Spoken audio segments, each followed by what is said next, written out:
cleave damage, not just for the Chronospheres, but also to farm faster. They definitely have the better team fight, but NIGHTSHADE, with the Templar assassin. First blood. First blood!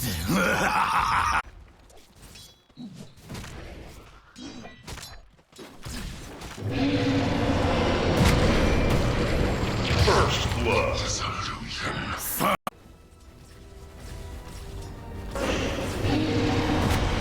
Terrorblade still racing with the Faces Void. Seo Kalash won't be caught with the Stroke of Fate plus Inkswell combo, so this time around he's gonna survive the initiation from the Grimstroke plus Spirit Breaker. And Grimstroke is gonna be fine himself, but Stonebank over on the bottom lane not so much, as Terrorblade with the first metamorphosis of the game will tray. Secures the last hits, breaks the Faces Void, or well, annoys the broken Faces Void, I should say. The creeps broke him. Ancient Apparition on mid lane could be in a bit of trouble, but in comes the Magnus in time to save Mary Y, as DENDI gets himself the first kill of the game, which is gonna allow him to make great progress towards that farming item.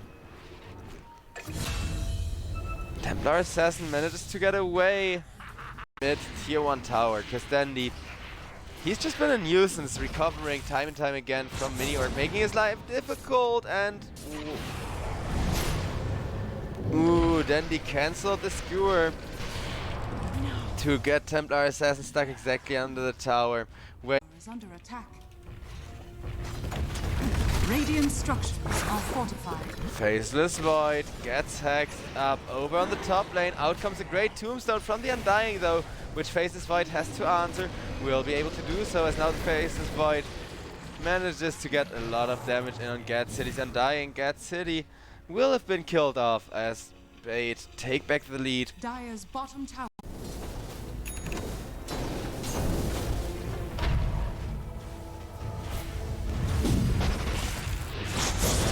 TA has been caught with the Blink RP combo. In comes the Ancient Apparition ultimate, and that means Mini-Orc is just gonna melt.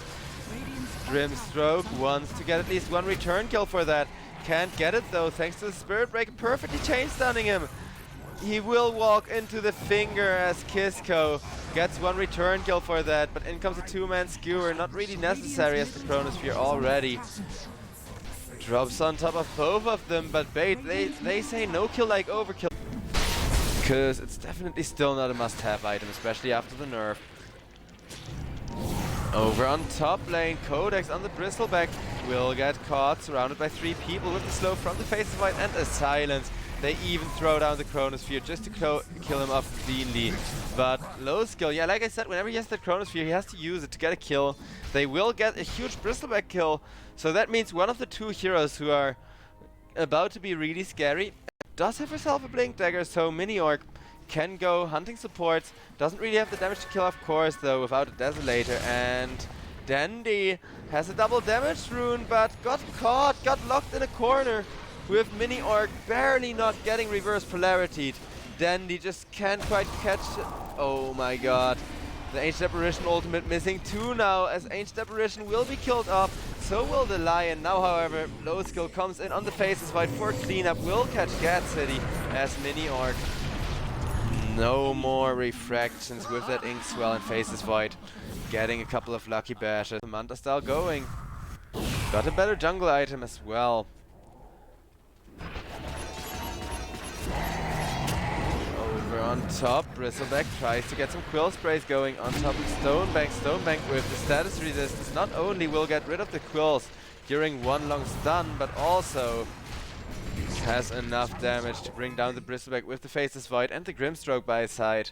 Granite with a Spirit Breaker and 2 heroes leading the charge. There is an Ancient Apparition ultimate to try and get that high value kill. There is the Inkswell. Seo Kalash will just sunder Stonebank, but there's DENDI with a beautiful 2-man ultimate. Lion, can he solo kill Stonebank together with the zombie? Not quite. Instead, Kisko just gets charged down, as now this tombstone, well placed, but a well placed tombstone alone will not win a fight anymore. 15 kills for now. Terrorblade, well, he's kind of winning. He also has the better illusions. 3-man smoke up from the rest of NIGHTSHADE. after they're sure the enemy doesn't see them, and Ancient Apparition breaks the smoke on Templar Assassin. Lion wants to go. Nice Inkswell to save Ancient Apparition from the Hex, as now in comes the Spirit Breaker, in comes the Chronosphere. TA killed off with a beautiful Chronosphere combo. Low skill just starts hitting the Tombstone. Lion won't survive, and neither will GAT-City. DENDI gets a double kill. Faceless Void, though, thanks to that Chronosphere, just winning the team fight for more than they can chew. They do have a Faceless Void, they don't have a Chronosphere for 70 seconds. Faceless Void is just going to show in the face of Codex. Codex is going to get fished back with the Harpoon. Has a Shield Rune ready, but the Shield Rune will not save him against 4 people hitting the Bristleback. Bristleback killed off. In exchange for that, the Spirit Breaker has died in the back. Terrorblade did kill Stonebank. So close to his Octarine Core. Okay, he's got it. Spirit Breaker, by the next fight, he's gonna be significantly stronger. Kisko on the Lion, meanwhile, just goes down with a little bit of help from Mary Y. Ancient Apparition still has an ultimate loaded up.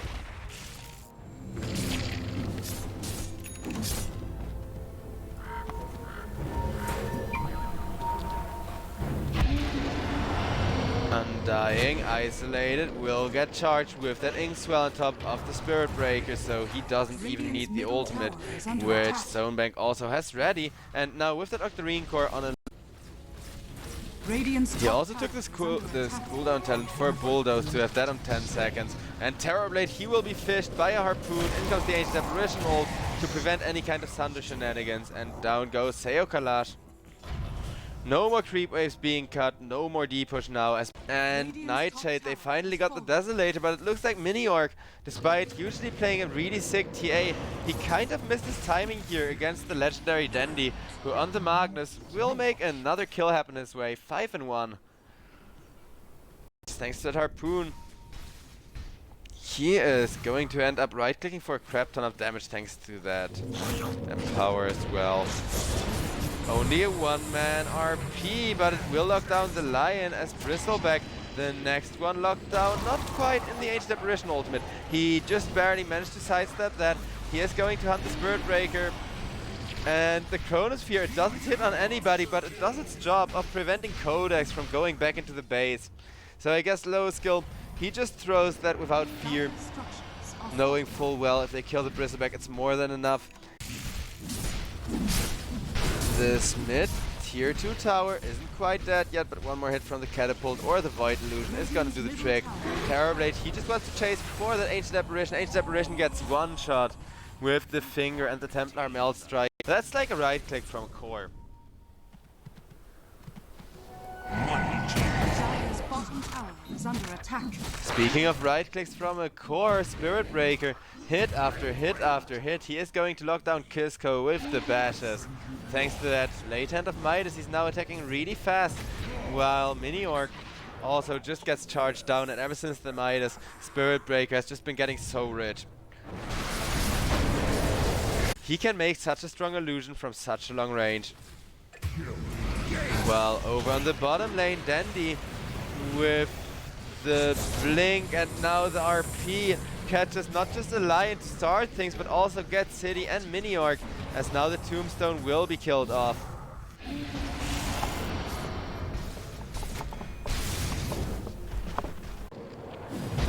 DENDI doesn't want to hard commit onto Mini-Orc just yet. However, Spirit Breaker catches Kisko, gets Kisko low health. Kisko managed to dodge the Ancient Apparition ultimate in time thanks to that Blink Dagger. A one-man Chronosphere comes out just for Codex. Codex will be saved with the Tombstone. Tombstone, not quite dead yet, but Codex is, and so is Kisko. Tombstone finished. Now GAT-City is going to die. Ancient Apparition will be falling to the Templar Assassin with the Desolator, but in exchange for that triple kill, going the way of Stonebank, Spirit Breaker still just getting these kills. Seo Kalash, he's got the BKB, but what good is the BKB when Faceless Void keeps bashing you? He is disarmed for a little while, still hitting with the BKB, but two bash heroes sticking on top of him means it's just a matter of time till Terrorblade dies. 5 Illusion is coming in to poke him back. Low skill just time walks off the damage, doesn't really care much.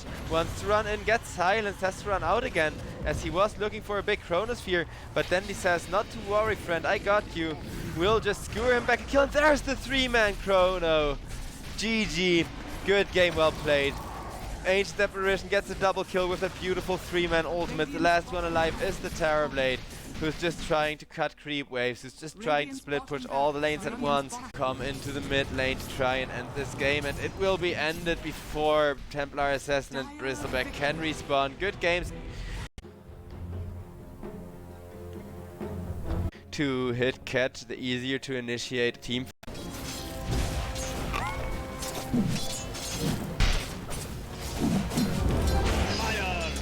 And it looks like Faceless Void. He will be caught with one more hit. That is gonna be the first blood. Shadow Shaman being played as the 4. We don't see that every day. And over on the top lane, Codex has been harassed awfully low by that Pugna. However, Mary Y will pick up that Lotus. Manages to avoid sudden death at the hands of Kisco, and boom, Neek's Assassin instead goes down. Bait. They got a 2k gold lead now at only 3 minutes in the game as DENDI. Look at how hard he's stomping the puck. But here, it's not looking too good for them, I'm not gonna lie.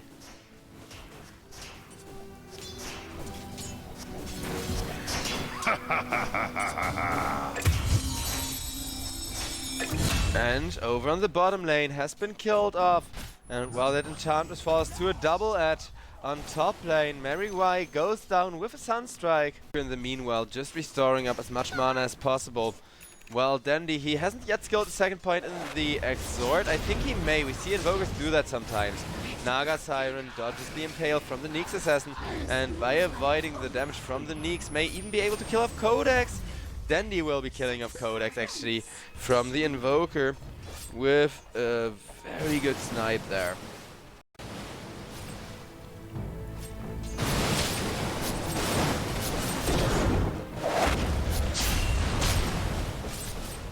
And Kisco gets ran after by the Naga Siren. It's going to be entirely fine. Puck over on the mid lane, not fine however. And Neeks Assassin will be killed off by the Naga Siren meat grinder, who now connects on the Darkseer, and Darkseer. Gotcha. Now of course Bait, they're not gonna keep winning this bottom lane indefinitely, however they don't need to be winning it indefinitely, as they will kill off Seo Kalash just before the time walk. DENDI dominating on that Invoker. There is a reason why people catch up to this Naga Siren, because looking at the gold net worth, you can already see low skill is starting to come significantly ahead, going 3-0 and 3. Actually looking to make that 4-0 and 4 with the Darkseer being caught out, being rooted up. He has an Iron Shell to at least kill the Naga's Illus. But low skill makes it an ownage for the side of Bait. In comes the Pugna plus Shadow Shaman. They're looking for more kills. And it will be Neeks Assassin and Enchantress both caught. Enchantress ticking down to a lot of magical damage. Neeks Assassin locked in place, but with the damage.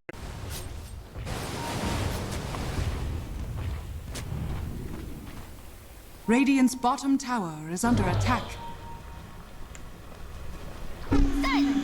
And it's going to be Mary Y nuked down by Kisco.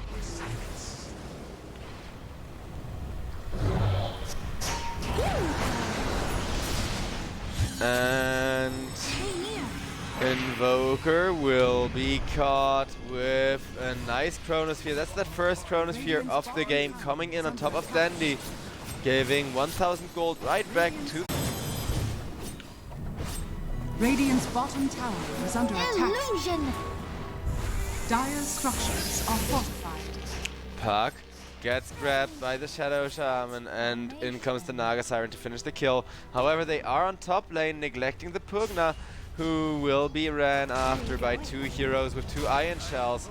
And Pugna just goes down, 3 heroes as a matter of fact, ready to go for that kill. but it's not like Gat City actually had an additional iron shell.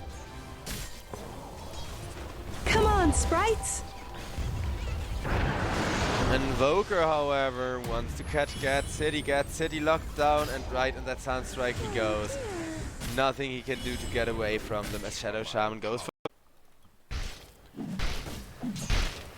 Kalash, looking to get a decent Maelstrom timing going, especially considering that he's skipping the Midas. DENDI, however, runs at Codex. Codex has 0 mana to defend himself, and that means Darkseer is just going to get all of his health drained. And Shadow Shaman, he's been an important item to at least kill off a couple of supports, go for a couple of proactive ganks. Because yeah, Nightshade, they are losing the tempo, and losing the tempo against the Naga Siren is scary, as Bait have a 5k gold lead at this point. And DENDI will go for a catch on Puck as part of just can't get away with Shadow Shaman holding him down. Codex, the next one to get locked down, won't quite get his mana burned, but he won't be able to search out either with the Shadow Shaman dropping the Serpent Wards. Darkseer dropped the wall to try and at least get one return kill, but nobody died as Stonebank gets saved, and now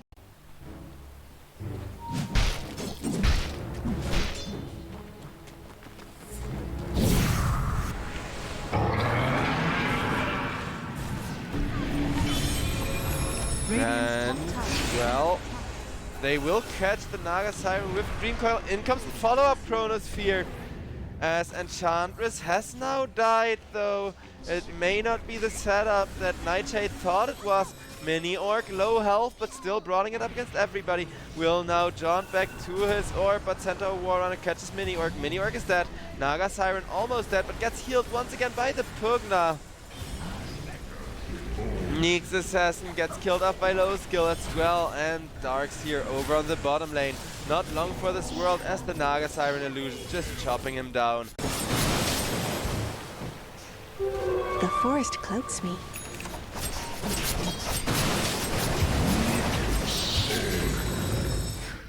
Wait, who got caught there? Oh no, Kalash actually. He walked into an entirely random DENDI and just got instant killed. Neek's Assassin now looking to set up on DENDI for that, but DENDI already out of there as Darkseer caught over in the enemy triangle. Naga Siren with a ton of illusions will just kill him off. Gask, is that the plan from Naga Siren?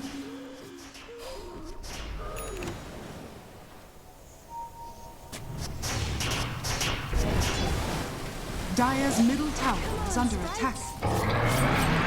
Enchantress will get ran down by the Naga Siren illusions. Kisko has been found over on the top lane for once again going to hunt in the river, as that is going to be 3-4 enough to stop DENDI anymore, as that INVOKER is just too scary, and now the Puck will be isolated by the Naga Siren. Naga Siren, Is under attack.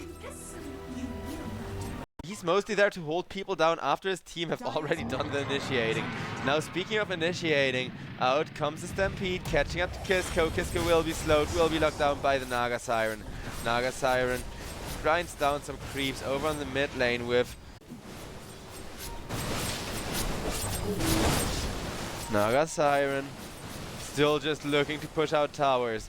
Knows she has to keep the pressure up so Void can't really farm safely. And Kalash, he knows everybody is looking for him. He also has a Chronosphere ready, however. Codex will be caught by the Naga Siren. In come all the illusions. That is gonna be a kill, however, in exchange for that the Chronosphere gets found by the Faceless Void. But Naga Siren with the ultimate, she saves the Shadow Shaman. Let Shadow Shaman play some really greedy Serpent Wards. Shadow Shaman still dies for that. One of the Naga illusions gets stolen by the Enchantress. Naga Siren, however, with the rest of her illusions, still has enough damage to kill off Kisko. In comes the Cataclysm from DENDI. Not really setting up another kill, but it did save the Naga Siren through that engagement, allowing her to now finally kill the tier 2 tower. Helping the Pugna get that Nether Blast damage in. And there's gonna be some real tower push now as Naga Siren gets a free kill on the Puck, perfectly set up. Actually, Shadow Shaman gets the kill there for holding down the Puck when he saw it coming least of all. And now Stoneboard out despite the Stampede. However, The Shadow Shaman, he once again finds a kill. Not the juiciest kill, it is just an Enchantress, however, with a Pugna and the Invoker, the Enchantress is gonna go down in no time, while the Shadow Shaman ultimate will defend. It's kind of curious that Bait haven't used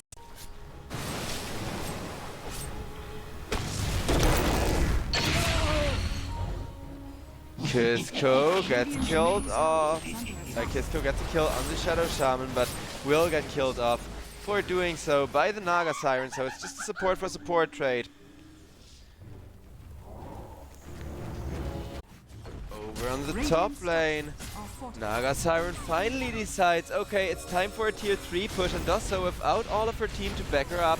But I think they got vision on bottom lane, knowing that the enemy team also isn't all there, because they just commit on the puck, and even with the 3-man vacuum wall, the illusions still aren't gonna be fast enough to protect the tower. Naga Siren makes some illusions of her own and is just going to work on the melee barracks together with the last few serpent wards. Low Skull gets poked a lot by the Enchantress, but just a little bit more damage till the Rex fall. Fortification to try and save the barracks here from the side of NIGHTSHADE, as NIGHTSHADE holding until the bitter end, but Codex has been caught. Can he get out? Not quite from the looks of it, as Invoker with a tornado purges of the movement speed, and down goes the Darks here. Faceless Void finds a Chronosphere, but look at that Shadow Shaman, he completely ignores the Chronosphere. Seo Kalash manages to jump himself away, but after having a Chronosphere completely ignored, Gat City will be ran down by the Enchantress, and with the Enchantress now dead as well. Puck locked down in the corner, killed off. Double kill for the Naga Siren. This game, it's almost guaranteed to be over.